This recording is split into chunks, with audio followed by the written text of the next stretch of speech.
بسم اللہ الرحمن الرحیم۔ السلام علیکم۔ پاکستان تحریک انصاف کو بلے کا نشان ملے گا یا نہیں، فیصلہ چند گھنٹوں کے بعد قوم کے سامنے آ جائے گا۔ لیکن جو آج کے روز سیاسی ڈیولپمنٹ سامنے آئیں پولیٹیکل فرنٹ سے، بڑی اہم ترین چیزیں، اس سے بظاہر یہ نظر آ رہا ہے کہ مسلم لیگ نون کی صفوں میں شدید بے چینی، کوئی اندیکھا خوف ہے۔ سینٹ سے قرارداد بھی سامنے آئی جس میں یہ مطالبہ کیا گیا کہ انتخابات کم از کم 3 مہینے کے لیے ملتوی کر دیے جائیں، اور بلے کے نشان کا معاملہ سپریم کورٹ آف پاکستان میں تھا۔ اس کیس کی اہم ترین کیس کی سماعت اس کے آغاز میں بظاہر یہ لگ رہا تھا کہ جس طرح ججز اور خاص طور پر چیف جسٹس قاضی فائز عیسیٰ ٹف ٹائم دے رہے ہیں تحریک انصاف کے وکلا کو، اور یہ سارا معاملہ تحریک انصاف کے خلاف جاتا ہوا نظر آ رہا تھا۔ لیکن وقفے کے بعد جب دوبارہ سماعت شروع ہوئی تو دوبارہ سماعت میں کچھ ایسے سوالات سامنے آئے، کچھ ایسی چیزیں سامنے آئیں جس سے یہ سارا منظرنامہ یکسر تبدیل ہو گیا، اور اس کے بعد یہ ساری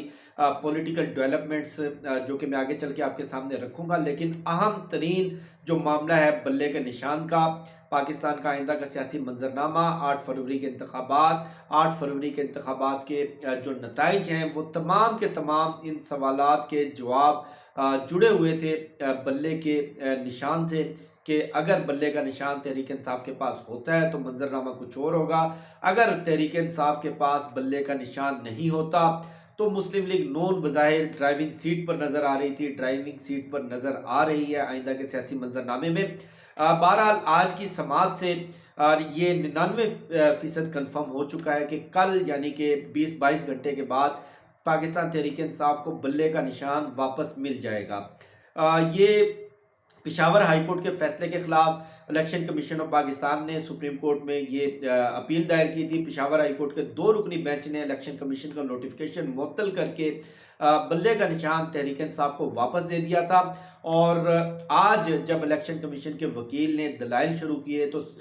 بڑا حیرانگی کا عالم تھا کہ مخدوم علی خان جو پاکستان کے مہنگے ترین وکیل سمجھے جاتے ہیں، کروڑوں سے کم میں وہ فیس نہیں لیتے، ان کو ہائر کیا الیکشن کمیشن آف پاکستان نے، اور انہوں نے بڑے شاندار دلائل دیے، اور جس طرح تھورولی تحریک انصاف کے آئین کو پرکھا گیا، تحریک انصاف کے آئین کو وہاں پر سپریم کورٹ آف پاکستان کے سامنے رکھا گیا، اگر اسی طرح پاکستان کے آئین پر بھی عمل درآمد ہو جاتا تو آج اس طرح کی انسرٹینٹی، اس طرح کا پولیٹیکل کیوس سامنے نہیں ہوتا۔ بہرحال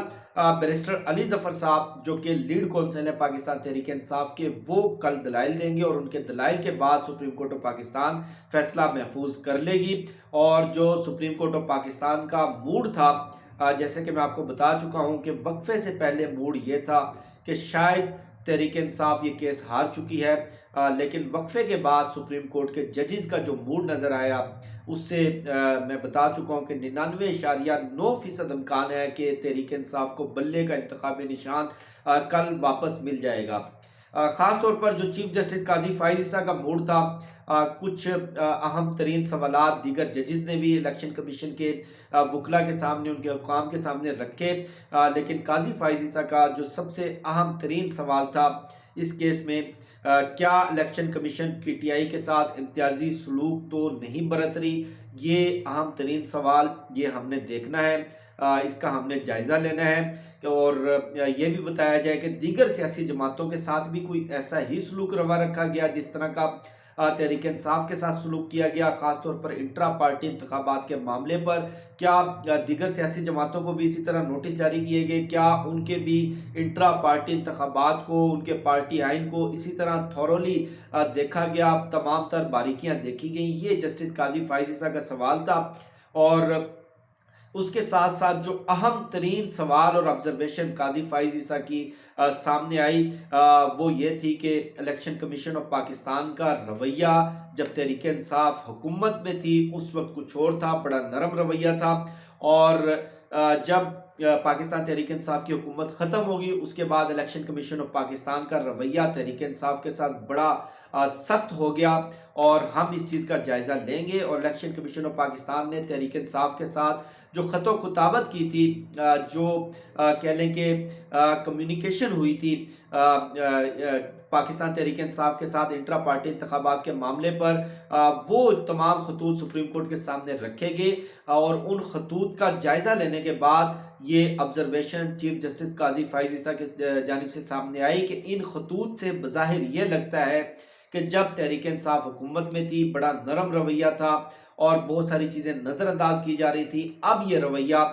بظاہر سخت نظر آ رہا ہے۔ اسی طرح مسرت حلالی صاحبہ جو کہ فاضل جج ہیں سپریم کورٹ آف پاکستان کی، انہوں نے بڑا ایک اہم سوال کیا، کیا باقی جماعتوں کو بھی انٹرا پارٹی انتخابات کے لیے ایسے ہی نوٹس جاری کیے گئے؟ کیا ان کو بھی ایسے ہی فورس کیا گیا؟ کیا ان کے انٹرا پارٹی انتخابات کا بھی اسی طرح باریک بینی سے جائزہ لیا گیا؟ اس پر جو ریکارڈ ہے وہ آپ ہمارے سامنے رکھیں۔ اور جو جسٹس محمد علی بزر صاحب کا یہ سوال تھا، یہ آبزرویشن تھی کہ بلا مقابلہ منتخب ہونے والی جو روایت ہے، کیا یہ صرف تحریک انصاف میں ہی ہے کہ الیکشن کمیشن کا اعتراض ہے کہ تمام کے تمام امیدوار بلا مقابلہ منتخب ہو گئے، ان اپوز منتخب ہو گئے، اور دیگر جو امیدوار ہیں ان کو یہ رائٹ نہیں دیا گیا، ان کو یہ موقع نہیں دیا گیا؟ تو دیگر سیاسی جماعتوں کے، مسلم لیگ نون ہو، پیپلز پارٹی ہو، ان کے انٹرا پارٹی انتخابات میں کتنی جمہوریت، کتنی شفافیت رہی، یہ بھی ہم دیکھیں گے۔ اور اس کے ساتھ ساتھ چیف جسٹس قاضی فائز عیسیٰ کا ایک جو سب سے اہم سوال تھا، جس کی بنیاد کے اوپر آپ یہ کہہ لیں کہ ججز کا موڈ جس بنیاد کے اوپر سماعت کے آغاز میں تھا، وہ یہ تھا کہ انٹرا پارٹی انتخابات پشاور میں ہی کیوں کروائے گئے، اور اس کے بعد پشاور ہائی کورٹ ہی آپ کیوں گئے؟ تو اس پر جو پاکستان تحریک انصاف کے وکیل تھے حامد خان، ویسے جو اس پورے معاملے میں لیڈ کونسل ہیں علی ظفر صاحب آج کی سماعت میں موجود نہیں تھے۔ بیرسٹر علی ظفر وہ ویڈیو لنک کے ذریعے آئے کچھ دیر کے لیے، لیکن اس کے بعد ویڈیو لنک میں بھی وہ غائب ہو گئے، اور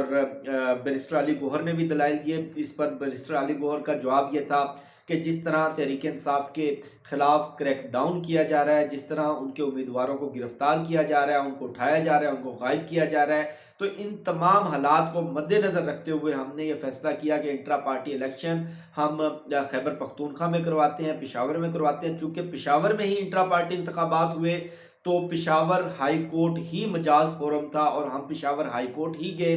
اس پر چیف جسٹس قاضی فائز عیسیٰ کا یہ کہنا تھا کہ دیکھیں، آپ ہمارے پاس درخواست لے کر آئے، انتخابات کی تاریخ کی، ہم نے 12 روز کے اندر اندر معاملہ نمٹا دیا۔ آپ ہمارے پاس درخواست لے کر آئے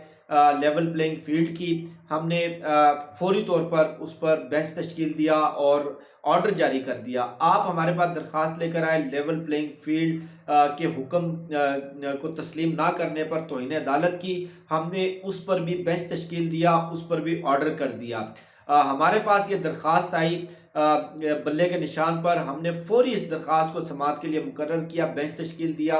اور یہ معاملہ آپ کے سامنے ہے، سماعت چل رہی ہے۔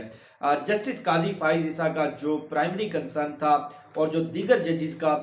جو بظاہر موڈ لگ رہا تھا، وہ یہ تھا کہ کہیں ایسا نہ ہو کہ اگر بلے کا نشان پاکستان تحریک انصاف سے واپس لے لیا جاتا ہے، ایک نئی لیٹیگیشن شروع ہو جائے گی، نئی درخواستیں آنا شروع ہو جائیں گی، تو 8 فروری کے جو انتخابات ہیں، 8 فروری کا الیکشن کہیں پوسٹ پون نہ ہو جائے، یہ مزید کہیں کہنے کے تاخیر کا شکار نہ ہو جائے۔ اس نقطے کو، اس بات کو مد نظر رکھتے ہوئے سماعت میں جب وقفہ ہوا، وقفے کے بعد ان کا موڈ مکمل تبدیل ہوتا ہوا نظر آیا، اور کل بیرسٹر علی ظفر دلائل دیں گے، اور کل کے ہی روز سپریم کورٹ آف پاکستان اس پر فیصلہ جاری کر دے گی۔ لیکن آج کی سماعت سے 99.9% امکان یہ ہے کہ بلے کا نشان تحریک انصاف کو واپس مل جائے گا۔ اب آپ دیکھیں، ڈاٹ کے ساتھ ڈاٹ کنیکٹ کریں، چیزوں کو سمجھنے کی کوشش کریں کہ جب یہ سماعت شروع ہوئی اس وقت تک شہر اقتدار میں، پاکستان کے سیاسی منظرنامے میں کوئی اتنی بے چینی یا انسرٹینٹی یا کوئی ایسا کہہ لیں کہ پرسرار ایکٹیویٹی نہیں تھی۔ لیکن